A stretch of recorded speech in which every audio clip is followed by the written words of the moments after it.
Hello chess friends and welcome to Chess Lovers channel. In my hand I hold my 20th suggestion of the best book I have read. This is a tome, a classic in the same spirit as Name Switch My System, published 1925, or Modern Ideas in Chess by Witty, published 1923. This book was published in 1924. So the middle of the 20s can be regarded as the beginning of hypermodern chess because of these three classics. Unfortunately, it took a very long time for this originally German book to be published in an English edition. We had to wait until 2015. So I have never read this book when I was very young, because I normally read English books, but I have read it as an adult, and I will tell you what I think is the most important to learn from this book. So, who was Savielly Tartakower? He was born in 1887 and belonged to the same generation as Capablanca and Alakine.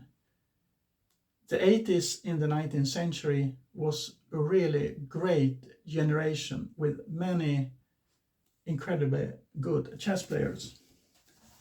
How did he look like? I have found in this book the following picture at Moscow 1925, when he played a game against Torres, another great player. So here you have a good close-up of Tartakower. So he was born in 1887. It means that he was 38 years old on this picture.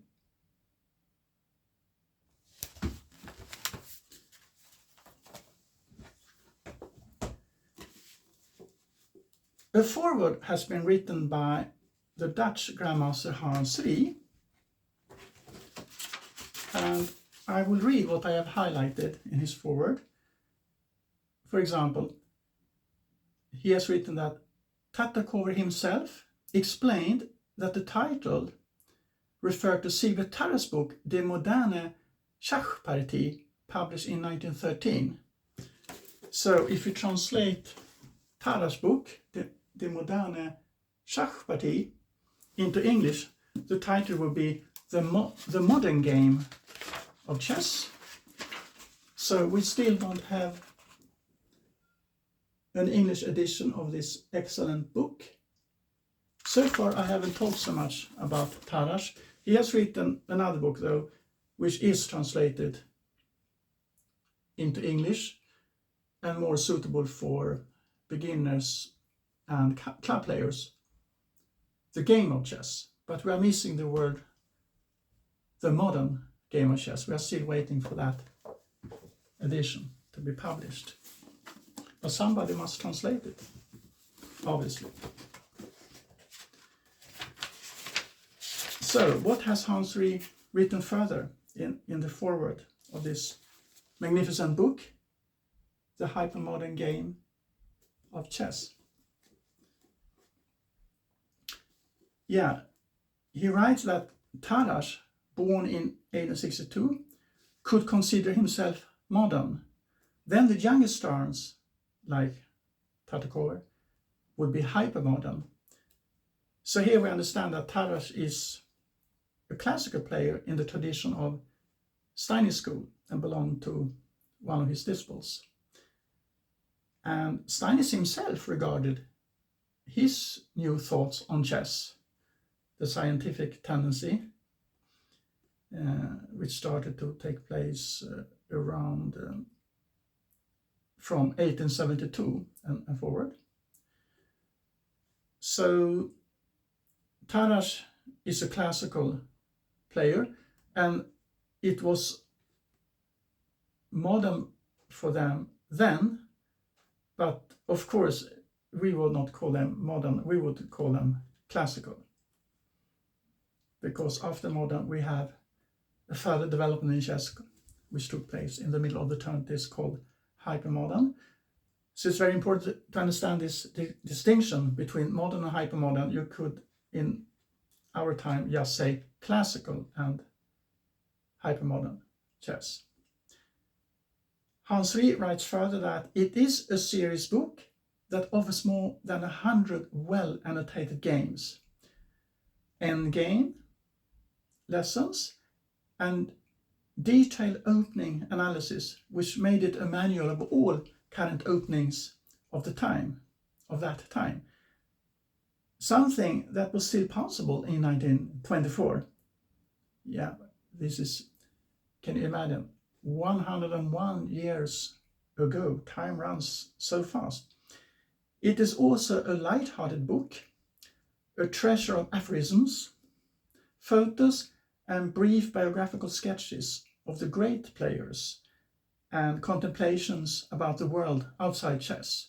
Tartakower was a very well-educated man, so he's also from time to time writing about hints to other art forms apart from chess itself, because he lived in so interesting times. It happens so much in the world of art. Further, Hans Rie writes about Hans Knoch, the Austrian-American chess master and chess writer. Remember, I have already talked about his great classic Pawn Power in Chess,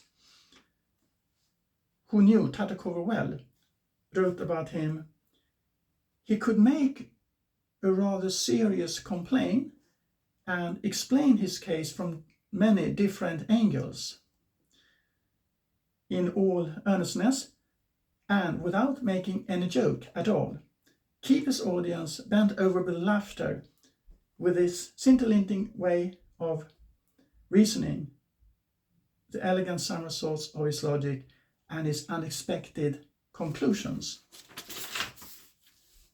He liked to play with words, metaphors, conclusions, and contradictions, as if they were chess pieces. And this is also something I really like with Tartakower, because he was so well educated, that just like Nimzowitsch, he liked to play with words like they were chess pieces.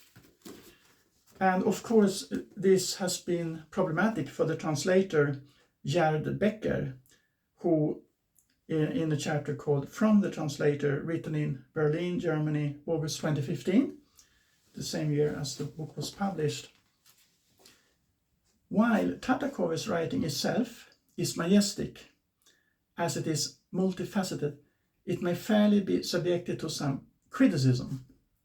In places, it can be somewhat affected, even stilted,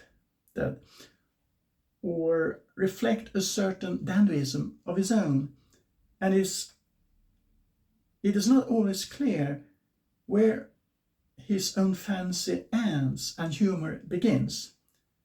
Elsewhere, we find a militaristic tone and a tendency to hyperbolize. Although the former understandably befits the game of chess, it should be noted that such language is generally shunned by modern speakers of German.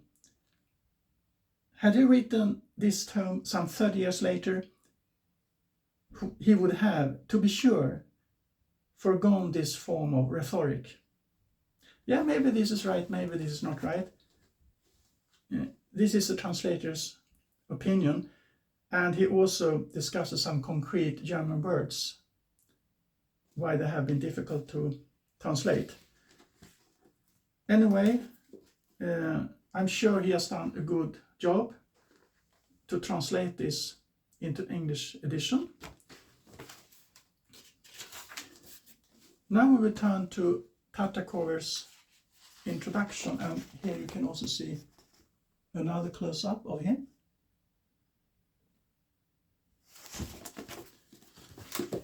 So Tartakower starts by writing, "What is chess?" perhaps nothing at all, a pure dalliance. So he means that maybe chess should not be taken too seriously. Yeah, this is a very important question he's dealing with. And then he writes, what should it be? Everything, for it fashions the art of struggle into the triumphant struggle of art. So this is a hint to Lasker, who thought that the game of chess was the art of struggle. And apparently for Tartakower it was the struggle of art. This is my interpretation anyway. Further on in the introduction he writes, Hastings 1895 effectively marks the outset of modern tournament history, spanning world champion Lasker's undisputed decade of reign, 1894 to 1904. So this is what I like with Tartakower, because he's classifying chess history into different decades, starting with 1894, because of the great tournament in Hastings 1895, which was won by Pillsbury, despite the fact that Lasker was the world champion after having beaten Wilhelm Steinitz. And other great players from that decade, 1894 to 1904, were, apart from Pillsbury and Lasker, Tarrasch, Marocci, Janowski, Schlechter, Byrne, Atkins, Chigorin, and Charosek, the Hungarian prodigy. And 1904 was represented by another great tournament, Cambridge Springs, won by Marshall. This period of rejuvenation also extended throughout a decade, 1904 to 1914, during which new stars such as Marshall and Duras, Wiedmar and Bernstein, Spielmann and Nimzowitsch, and above all, Rubinstein and Capablanca shined in the chess firmament. So, by mentioning this tournament, Hastings 1895 and Cambridge Springs 1904, we get a really good understanding of chess history. So by having access to these tournaments, I know that there are new versions of both Hastings 1895 and a new version of Cambridge Springs 1904 a few years back. So just by playing through the games in these books, you will learn a lot about how chess was played in the classical area, because then it will be easier to understand the hypermodern development that took place in the mid-20s. Tarrasch continues in his introduction, a book of tremendous value, De Moderne Schachpartie, this one by Tarrasch, a classical player. 1913, second edition 1916, by Dr. Tarrasch, graces us with a great many insights and gems of this interval, whereas the chaos which then ensued in everyday life, as in politics, in chess, as in art, war, the re-evaluation of all values, the overthrow of all grades, the adoration of new truths, yet awaits a systematically objective exposition and romanticization. And that is his own book. The Hypermodern Game of Chess. And interestingly, he does not even mention, at least not in the introduction, the great St. Petersburg tournament that took place in 1914. Instead, he jumped to Gothenburg, 1920. That tournament made plain that a new generation of rebellious chess spirits had arisen. Reti, yeah, he won the tournament in Sweden, and Breyer, Alakine, and Bogolyubov.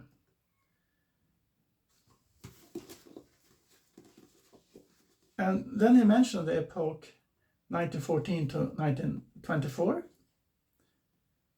But obviously the First World War made this period shorter, so he calls it the last lustrum 1919 to 1924 signifies an unexpected, undreamt of advancement in the chess aspiration, and may therefore, as happens in the present book, be regarded as a foundation upon which the reconstruction of the dilapidated theory of chess is based.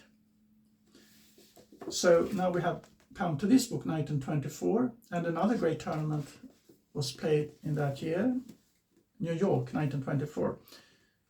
So we now know that 5 really important tournaments are Hastings 1895, Cambridge Springs 1904, St. Petersburg 1914, Gothenburg 1920, and New York 1924. So by studying all these tournament games, and there are published books of all these important tournaments, you will really increase your fundamental chess understanding also on very high level, because you are actually studying the greatest player of these times. So what's the purpose of this book? Tartakower writes, to undertake a fundamental examination of the essence of the new chess, as well as many a question of middle or endgame strategy, while the essays devoted to the individual grandmasters themselves are intended to bring these new ideas even more fully into relief. So he starts the book with the chapter, The 3 Phases of a Game, or How do I begin the chess game?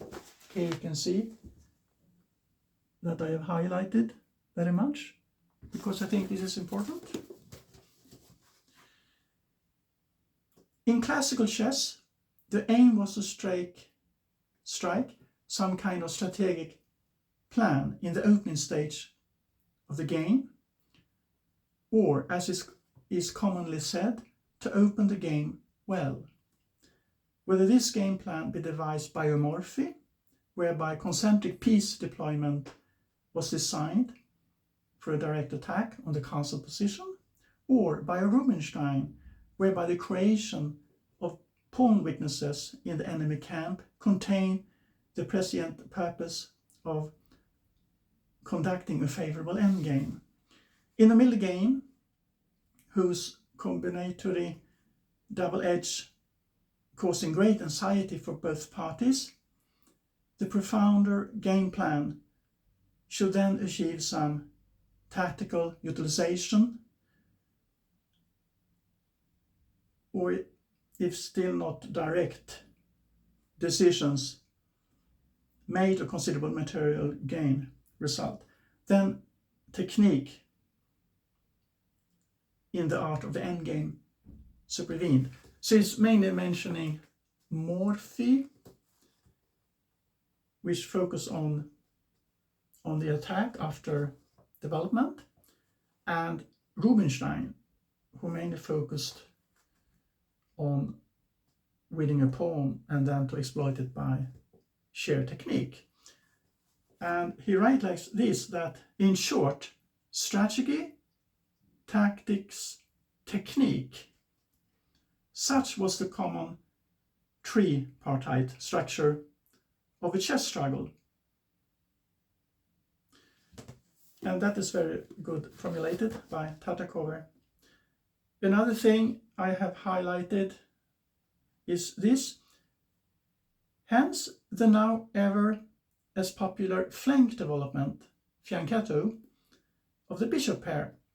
The opening gets treated like a middle game, after which the middle game gets treated like an opening. So what does it mean by this? My interpretation is that when you play an open game, your white squared bishop or light square bishop would normally be developed along the A2 to G8 diagonal, because the king is normally located on G8 in 90% of games. Or it can also be located on somewhere on the B1 H7 diagonal, because those diagonals are pointing against the enemy king. So what's the idea? Fianchetting a bishop to G2 controlling H1 to A8. He calls this a middle game, so you might even call it a hypermodern bishop, because the fianchetto is hypermodern concept, as for example both Rete and Engqvist have showed. Rete on the king side and Engqvist on the queen side. So how do you make the middle game to become an opening regarding the bishop's placement?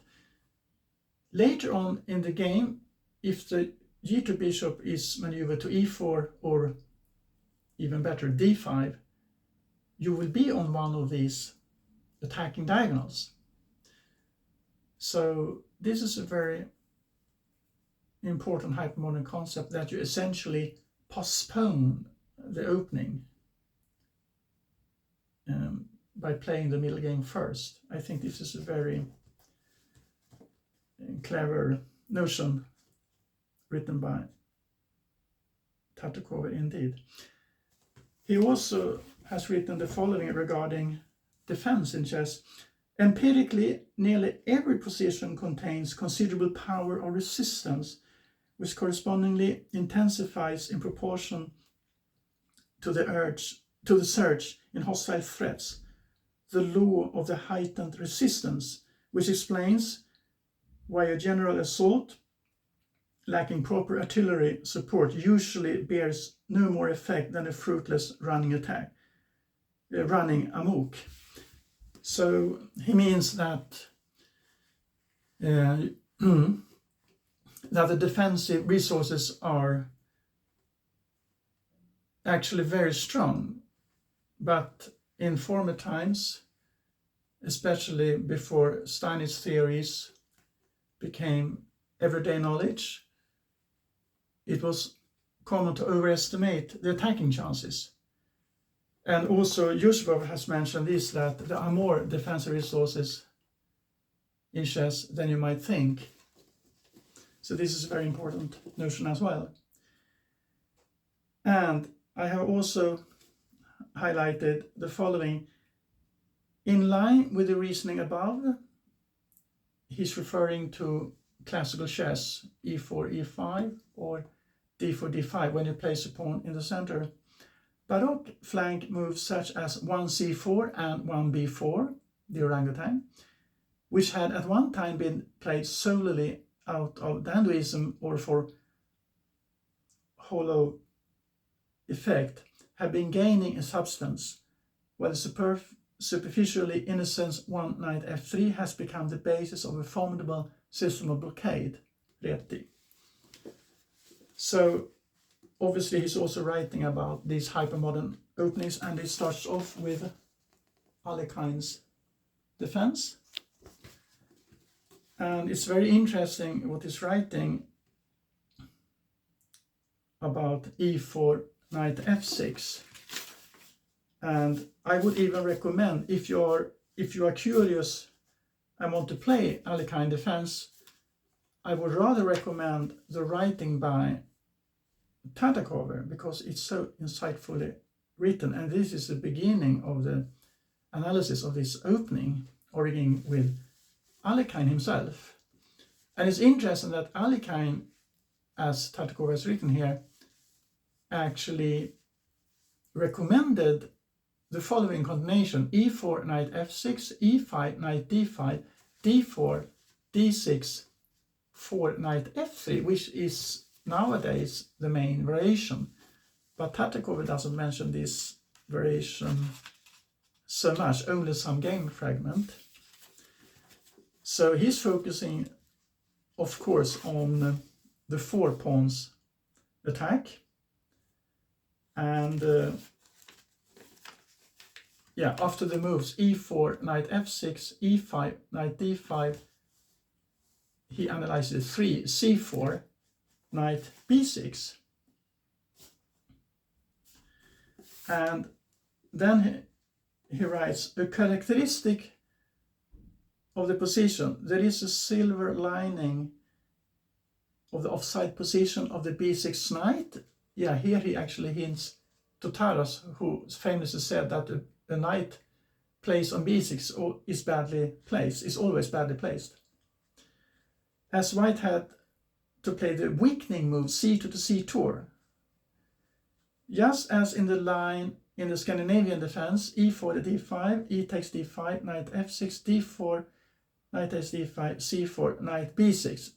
It was actually Morphy who played 4c4 against Anderson in their match, because he understands the value of the pawn duo c4 and d4 combined with development.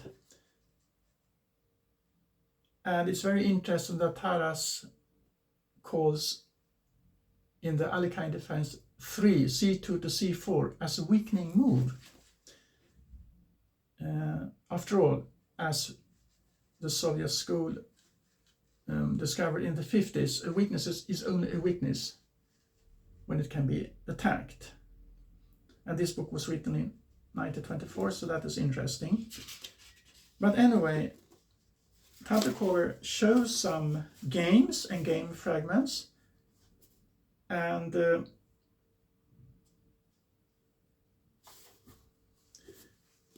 in one variation, black can exchange queens and profit from white's pawn weaknesses. It can be a pawn on c4, it can be a pawn on e5. So this generalization is very pedagogical. At any rate, one of the advantages of the Alakine defense consists in the fact that thanks to its steadfast pawns, black is well armed for the endgame, whereas white in the main variation, pawns on e5, d4, c4, always contends with pawns that must be deemed suspect. So the recommendation is, if you play the Alakine defense, especially if you are meeting the 4-pawn attack, which looks like this. This is how a classical player would try to crush the Alakine defense. There are great risks involved because white has burned his ships, and if he doesn't succeed in the opening of the middle game, he might lose in the end game.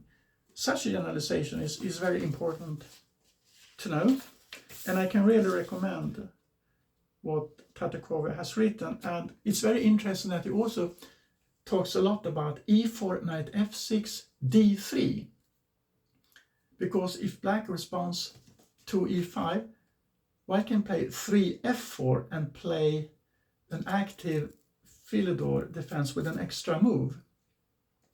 And this is a very interesting variation. For example, he mentions 3 knight c6, f takes e5, knight takes e5, knight f3, knight takes f3 check, and now g takes f3, according to Lasky's recommendation,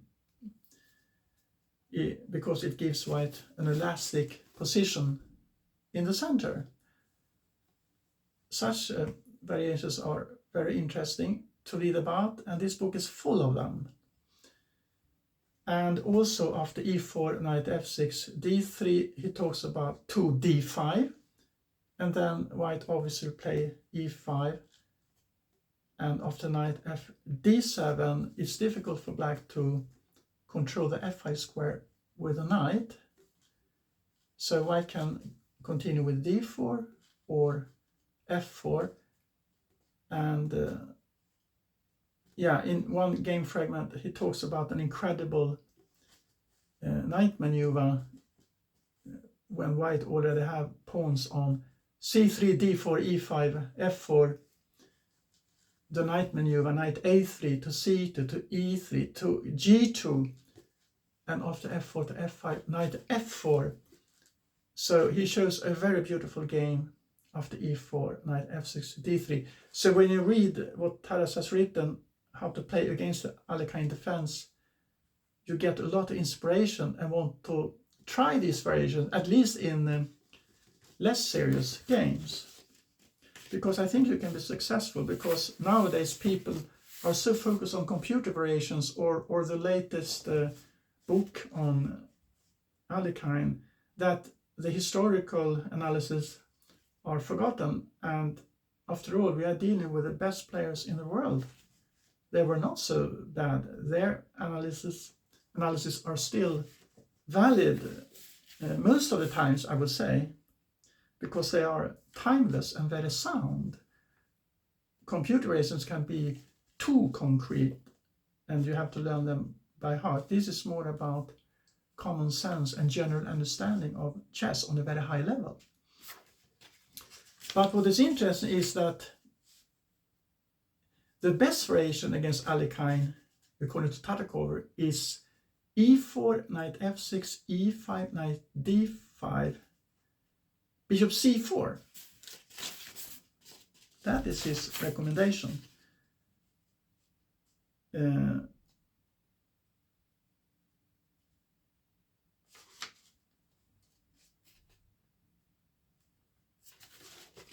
then he writes, the aim of the bishop move is not, of course, to trade off the c4 bishop for the d5 knight, but simply for the sake of a rosy outlook. I really like this comment. He really played with words here. But still, he has three arguments with 3 bishops c4. Number 1, an acceptable developed piece. Number 2, no further weakening of the pawns induced by their premature chaining, like for example as in the 4 pawns attack. And 3, above all, the threat of not threatening anything. I really like this comment, the threat of not threatening anything. So what he's essentially talking about here is, for example, waiting moves or just development for its own sake, so to speak. Engqvist could also play such moves, and such moves are of course also very psychological. So he's hinting to something else. Okay, what I have mentioned so far is the beginning of the book, and I should read what the structure is in the book. So we have so far talked about foreword by Hans Rie, from the translator, introduction, the 3 phases of a game, Alakine defense. So part 1, open games, and this is interesting. He has the same structure as he also has in this book. You can see here, book 1, open games, for example.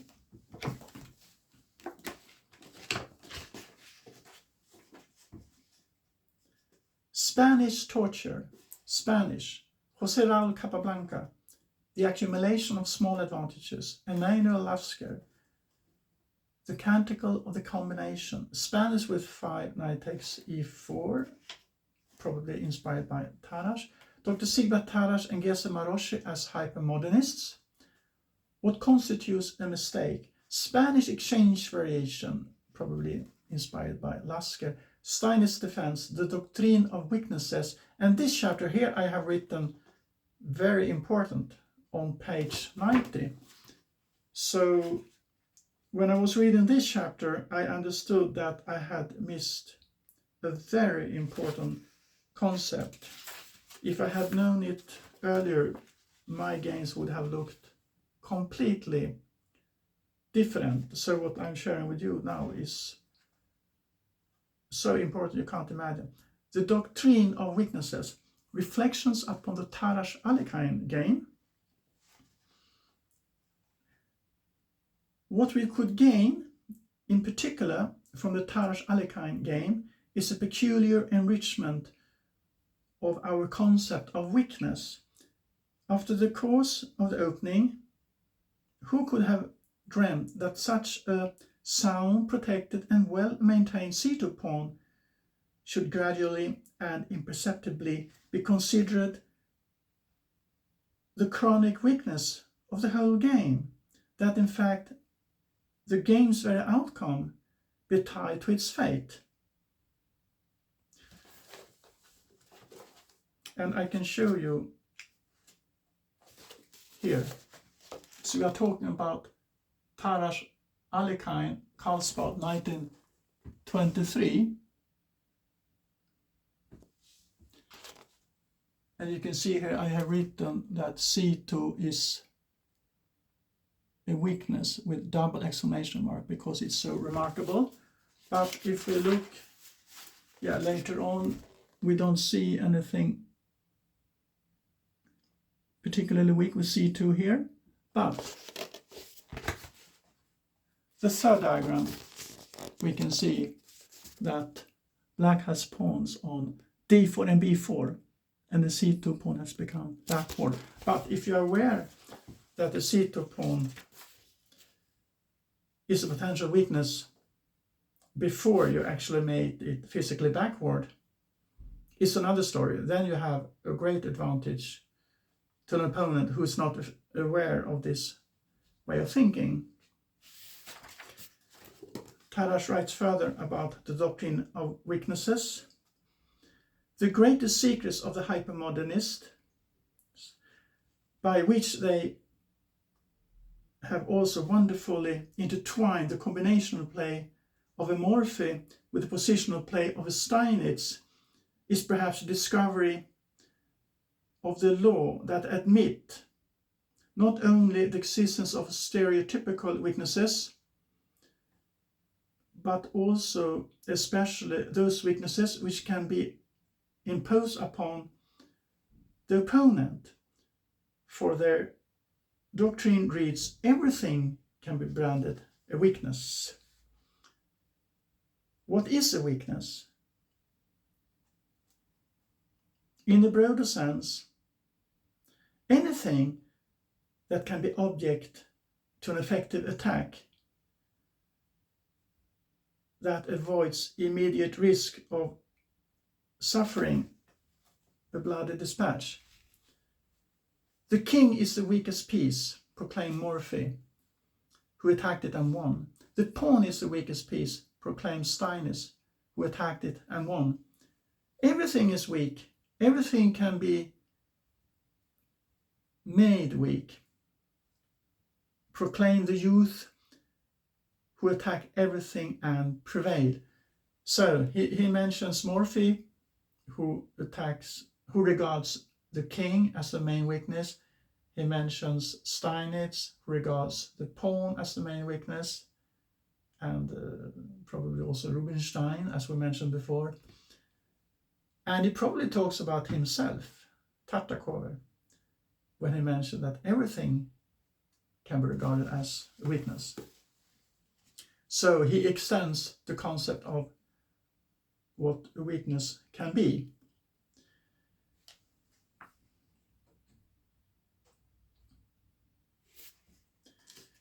And he shows several examples of it. For example, a position between Jakobsen and Nimzowitsch, played in Copenhagen 1923, where the g2 pawn is a weakness. You can see here. It's also a bit surprising, how can the g2 pawn become a weakness? But if you look later on, the f4 pawn has made it backward. g2 is clearly a weakness on this picture, but we must know it beforehand. That is the key. And then he goes on and writes, the task of placing the stamp of weaknesses on one of the mobile pieces of the enemy proves more difficult, of course. And then he mentions, for example, this position. You can see the knight on f6, and white plays the move to e5, which looks very natural but is dubious. So he also hints to the fact that mobile pieces can be weaknesses, and has some concrete examples of that. Owing to the new strategy, not simply a single piece, but also an entire position. Indeed, the hostile army in its entirety can be thrown into disarray.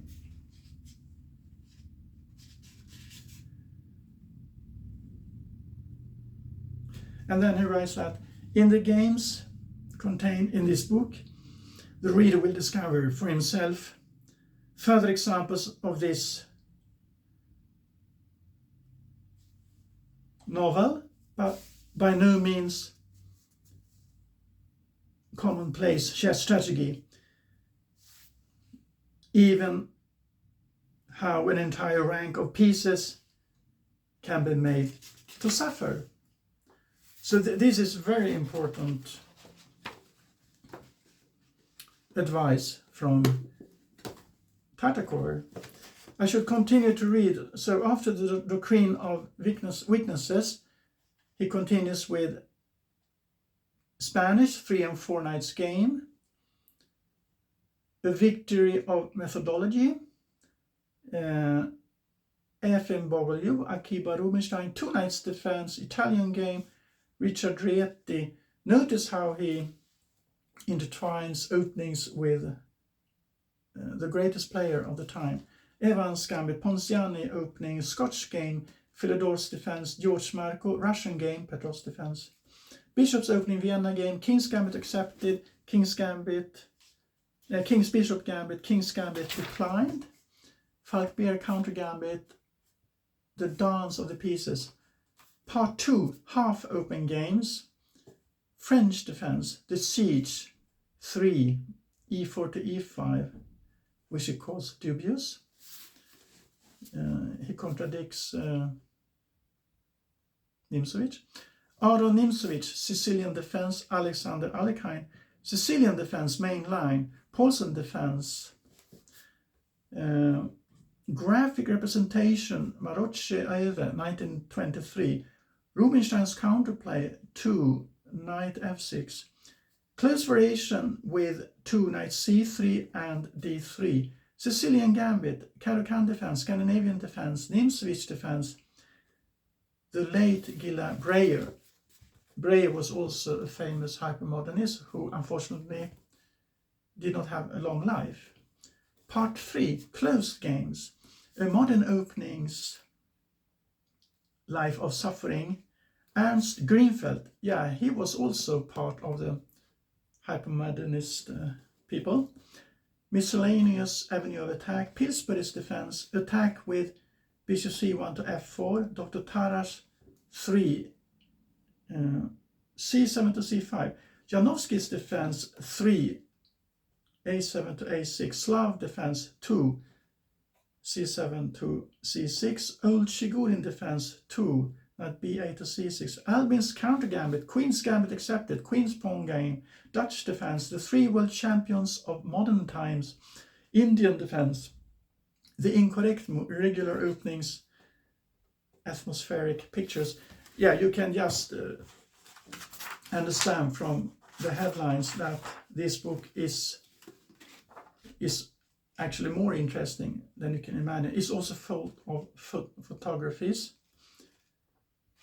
And yeah, a great tome, 415 pages.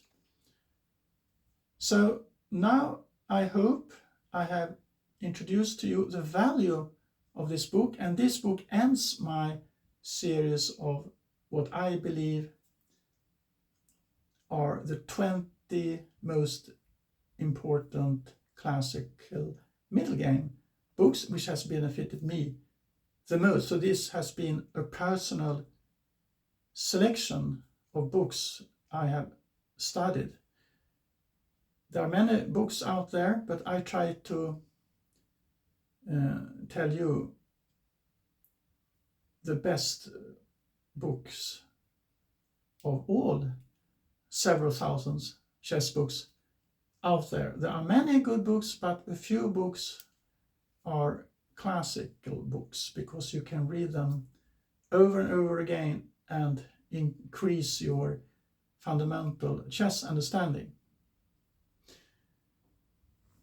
Earlier in the beginning of this series, my clips were much shorter. They have been longer now because I have understood, due to all the feedback I have got and all the commentaries on YouTube, I have also tried to answer all the comments I have got to have this interesting discussion. And it seems that you are very interested in what I'm doing here. So I will continue to suggest the 21st best book until the 30th. So I'm still continuing to discuss with you, to talk about classical middle game books, because I think such books give you the most pleasure and the most